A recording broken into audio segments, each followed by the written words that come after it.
In today's Q&A, I would like to answer 3 questions. Why do some of us sense that we can't trust or don't deserve to feel positive? The other question is, why is it important to allow ourselves to sit with positive feelings and emotions? And the third one is, how do we cultivate positive feelings? You may have noticed that positive feelings are usually more fleeting compared to what I call draining feelings. Well, it's partly because our brain is wired for survival, and in the past the consequences were usually quite dire if we had ignored feeling unsafe or afraid. Another reason is that many of us harbor unhelpful beliefs about whether we deserve happiness. We may believe that we cannot trust positive feelings because they vanish anyway, or that we are not allowed to feel good, that if we feel good, we are selfish, or we would get too full about ourselves.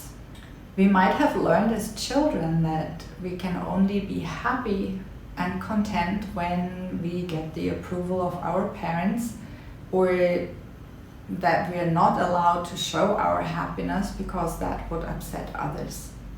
Another deeply ingrained belief may be that we believe that we're anyway flawed, or that because we made an unforgivable mistake in the past, we can't be happy, or that we need to make other people happy first before we can allow ourselves to feel joy and happiness. So examining these underlying blocks that are preventing you from feeling happy, joyful, and content is really important. These beliefs can be really subtle because obviously no one thinks that they're not allowed to be happy. Many years back, I heard someone, I think it was Rick Hansen, talk about the brain being like Velcro for negative experiences and rather like Teflon for positive ones. And I thought this is brilliant, right? And this negativity bias is easier to manage when we nurture the capacity to nourish and to cultivate positive feelings and emotions. In therapy, we usually look for the root causes of depression, frustration, anger, sadness, and everything that hurts someone. However, we hardly spend time to educate and help our clients to savor being joyful, happy, or content. So generally, we don't pay so much attention, and we don't allow these feelings to linger and to sink in consciously.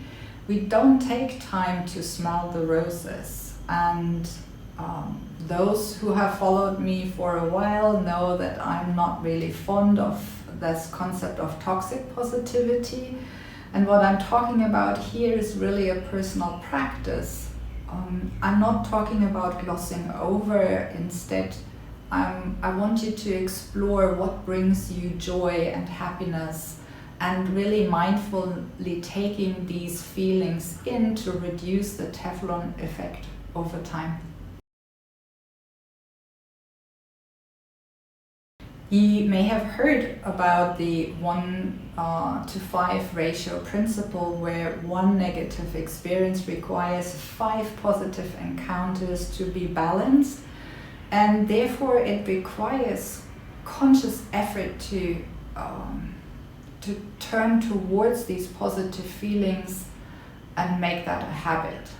So as a heart math coach and a focusing practitioner, I know about the importance and the power of positive emotions.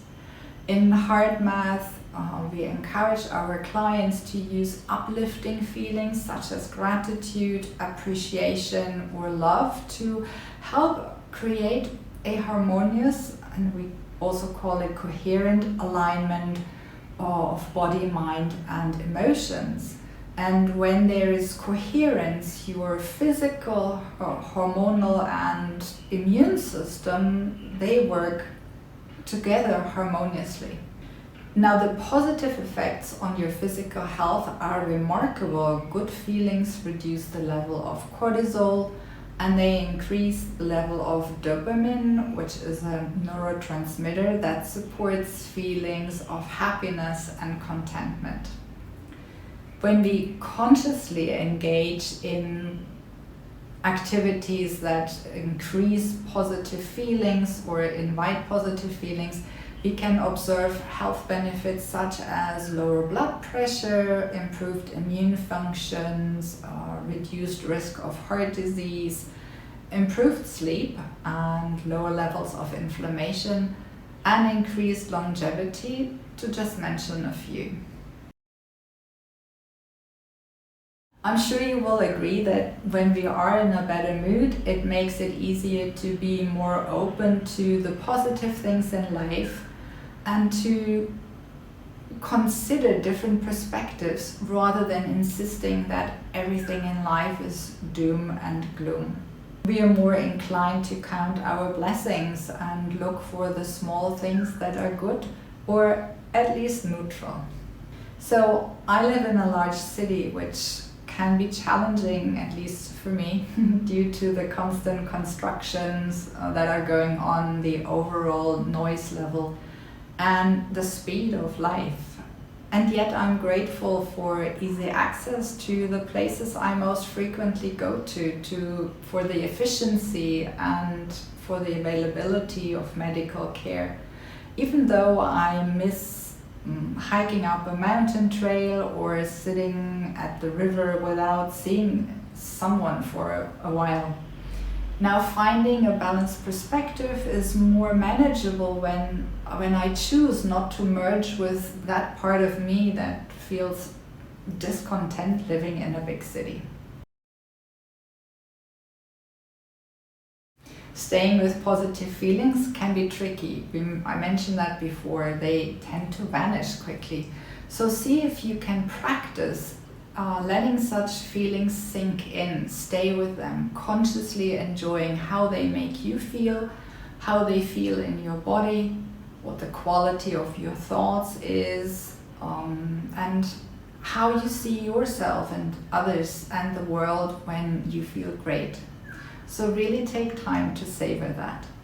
Doing this regularly will help you build resilience to bounce back from effects of unpleasant experiences in life, and it will help you manage challenging situations with more ease, with more composure and grace. So next time, tune into your body when you're happy. For me, it's like feeling spacious and energetic and uplifted and open. And in contrast, when I feel sad, disappointed or angry, my body will feel contracted and heavy and drained. And the quality of these inwardly felt feelings is also, of course, expressed outwardly by our facial expression, body posture, and the so-called vibes. So when we can maintain positive feelings more consistently, we're more likely to be kind, compassionate, and understanding towards others, which then strengthens our relationships and increases our sense of connection and belonging. And it's also an important concept in manifesting, in attracting positive events into our life. When we emit the vibration of fear, hopelessness, and defeat, we tend to draw more of the same to us in life. Likewise, when we build resilience, express genuine optimism, and we are motivated, when we focus on what works well in life, we are open to new experiences and chances that are better, that we will also experience more positive situations in life. Positive feelings are really a great way to discern what we want and do not want in life, to gain more clarity on our life purpose, and therefore open us up to possibilities and opportunities that are available around us. When I'm in a space of expansion and possibilities, my heart and my mind are focused on what's possible rather than what's not, and it's easier to get into a problem-solving mindset and a creative flow. I imagine this like my personal treasure chest with different gems that help me shift from drained to uplifted. Most importantly, make it a habit to enjoy these uplifting feelings mindfully. It's essential to let these feelings sink in and experience them in your body to make it a rich experience, so much like savoring a delicious glass of wine or a yummy ice cream. We all can come up with some activities that make us feel delighted and happy and content. For me, for example, it's spending time in nature, having deep conversations with friends, photography, baking, or exploring new recipes, yin yoga, beading, and a massage, amongst other things. And I notice a shift to being present, relaxed, and content when I engage in these activities. So helping others is another beautiful way to experience uplifting feelings and find meaning in life. There are many ways to offer support, for example, engaging in voluntary work. However, remain mindful of why you want to do this, because feeling obligated and pushed into something often leads to resentment, which would be the opposite of what you intend to experience.